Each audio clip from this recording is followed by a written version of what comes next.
Hasta ahora estuvimos estudiando lo que era la interacción en un gas real, o sea, cómo las moléculas interactúan y cómo se modifica la ecuación que inicialmente era nuestra ecuación de los gases ideales. Ahora, antes de tratar de llevarla a una forma que se va a parecer un poco a la ecuación de los gases ideales, que vamos a obtener con ello lo que se llama la ecuación de los gases reales, o también llamada la ecuación de Van der Waals, vamos a hacer un par de ajustes con variables que tenemos en este minuto que nos pueden molestar o hacer problemas en el cálculo. ¿Por qué? Porque estamos trabajando con un par de variables muy a nivel microscópico.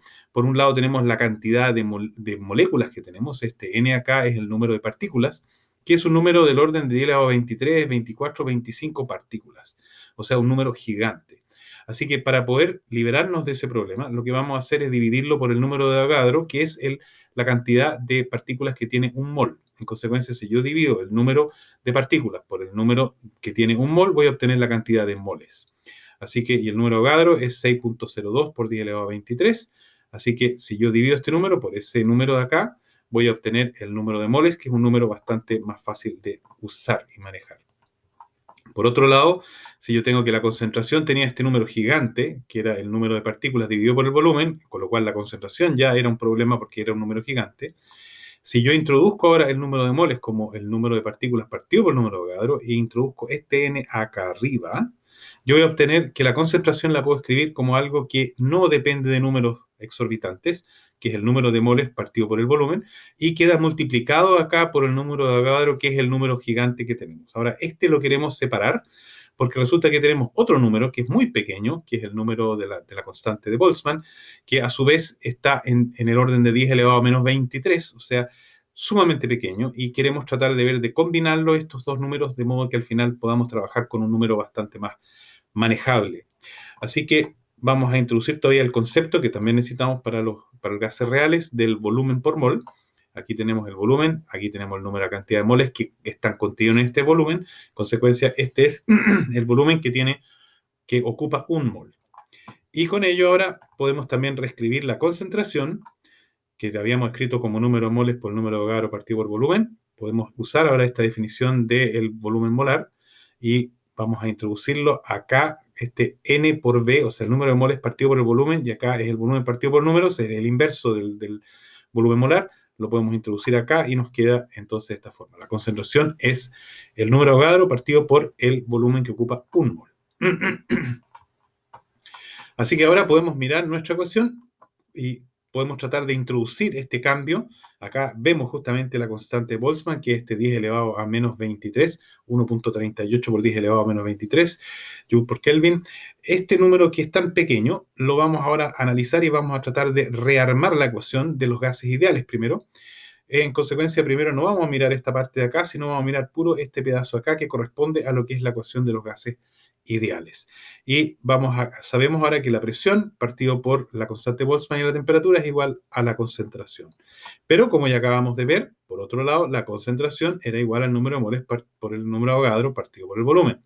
Así que si yo igualo esta concentración, que es igual a esta otra, igualo este término a este término y reordeno, obtengo esta ecuación de acá, que es prácticamente la ecuación de los gases ideales. Tengo acá la presión por el volumen, tengo el número de moles, aquí hay una serie de constantes y acá está la temperatura. Si uno mira la típica ecuación de los gases ideales, lo que tenemos acá es el número de moles y la constante universal de los gases, la R, y la temperatura. Así que el producto de la constante Boltzmann, que es muy pequeña, 10 elevado a menos 23, y del número de Avogadro, que es 10 elevado a más 23, justamente nos da un número bastante más manejable que nos va a permitir reescribir la ecuación en una forma bastante más simple y no con el problema de estos números tan extremos.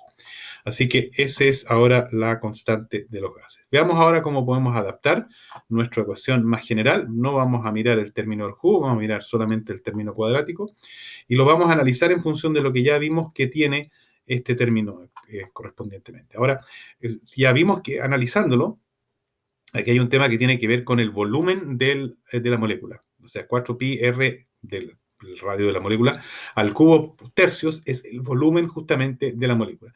Esto acá lo vamos a bautizar como Bm. Sabemos entonces que el Bm es el volumen de una molécula.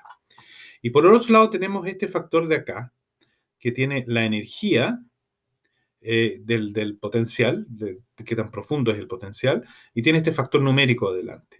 Ahora, este acá, de alguna forma, juega el papel de la parte atractiva, pero lo tenemos en función directamente de la energía y no tenemos el efecto del tamaño dentro. Ahora, uno lo que puede hacer es introducir un AM que contenga una corrección por el BM. En consecuencia, lo que vamos a hacer acá es, si yo multiplicara esto, me va a quedar un término con BM, y el otro acá va a ser solamente la M. ¿Por qué? Porque al introducir un BM acá abajo, cuando multiplico, me va a simplificar estos dos BM y me va a quedar el segundo término en función de la M. O sea, estoy transformando esto, multiplicando esto hacia adentro, en un factor AM, y este acá adelante, multiplicando esto por esto, en un factor BM. Con lo cual, nuestro segundo coeficiente birreal queda de esta forma. Tenemos una constante que tiene que ver con el volumen y la otra constante tiene que ver directamente con el potencial, pero también con el volumen. O sea que es el volumen multiplicado por ese potencial. Es como la energía acumulada en el espacio. Así que ahora introducimos para este A, si queremos llevar comparando estas dos ecuaciones, podemos decir directamente que el A es igual a el 3 partido por S menos 3 UM por el BM, porque justamente aquí al multiplicar, al despejarlo, a igualarlo con esto, con la multiplicación me queda de esta forma, pero como el BM, me voy a saltar eso, tiene la forma del volumen, en consecuencia yo también puedo obtener para el AM una expresión final que depende solamente de todos estos parámetros del potencial. Con eso, en consecuencia, ya tenemos una expresión un poco más compacta o más clara de la ecuación de los gases reales, en que acá tenemos el volumen y acá tenemos algo que tiene que ver con la fuerza atractiva que está justamente reduciendo la presión. Ahora, esta ecuación yo la puedo reordenar, puedo llevarla a una multiplicando por KT, los distintos términos y lograr liberarme de esto, además introduciendo la concentración para introducir el número de Avogadro y tener al final el R. Entonces, si yo lo vuelvo a escribir, puedo reescribir la ecuación, aquí sencillamente multiplicando por KT, la constante de Boltzmann por la temperatura por el BM. Si multiplico toda la ecuación de esta forma, yo la escribo de esta forma. Ahora, en esta parte de acá, me queda algo que ya se está asimilando a la ecuación de los gases ideales. Tengo la presión, tengo acá una corrección a la presión. Como es positivo aquí, al pasar al otro lado significa que la presión está siendo reducida. Este factor se está llevando parte de la presión. Y es justamente el factor que tiene el AM, que es la parte de interacción. O sea que este es el término que la interacción me está generando la reducción de la presión, y está multiplicado no por n cuadrado, sino por la concentración al cuadrado. Y este otro es nuestro factor que teníamos que va a dar origen al final a la constante de los gases, el R, con el T, pero tiene acá este otro factor multiplicando que se asocia al volumen. Y acá tengo un pequeño problema. La ecuación de los gases ideales no tiene el volumen acá, tiene 1 sobre volumen, pero porque al final termina el volumen multiplicando este término de acá. Así que yo tengo que de alguna forma transformar esto en algo así como el inverso del volumen. Ahora, si uno escribe esta expresión, 1 sobre 1 menos m por la concentración, si este número es muy pequeño, lo cual es en los del caso del gas real, yo puedo, hago una expansión de Taylor, de eso voy a obtener exactamente este término. O sea que uno puede interpretar esto como la expansión de Taylor de algo de esta forma. Si hace eso, este término va a pasar al otro lado multiplicando y voy a obtener la ecuación todavía con la constante Boltzmann y la concentración de esta forma. Y esto ahora lo puedo modificar para justamente introducir el número de Avogadro y poder en consecuencia liberarme de la constante de Boltzmann. Entonces, uno introduce un nuevo A que tiene la constante de el número de Avogadro al cuadrado por el AM que ya tenía. Introduce el B de esta forma como proporcional al número de Avogadro por el valor. Este es básicamente el volumen ocupado por un mol, realmente ocupado por las partículas, el volumen no violentable, el volumen que está acaparado por las partículas mismas. La otra parte es el volumen adicional que queda entre las partículas. Consecuencia, si eso yo ahora lo combino, tomo esta ecuación, tomo esta concentración y estas dos definiciones, uno puede reescribir con esta definición acá la ecuación de Van der Waals o la ecuación de los gases ideales de esta forma. Observemos un poco lo que estamos viendo. Cuidado con el tema de los moles. Acá no aparece el N porque el N está escondido dentro de los volúmenes y de ambos volúmenes. O sea, eso es necesario tenerlo presente. Acá no aparece el volumen, aparece el volumen por mol. Y acá aparece nuevamente el volumen por mol. Este de acá, este es el término que normalmente en la ecuación de los gases ideales es el volumen. Acá aparece el volumen menos el volumen que ocupan las partículas mismas, la parte que no puede ser usada por otra partícula. O sea que aquí yo tengo el volumen realmente disponible. Resté al volumen total por mol, es como que yo tuviera acá el n igual a 1, porque aquí yo en vez de tener B tengo el volumen de un mol. Aquí tengo el volumen de un mol, le estoy restando el volumen que ese mismo mol ocupa físicamente por partículas que no son penetrables en ese sentido.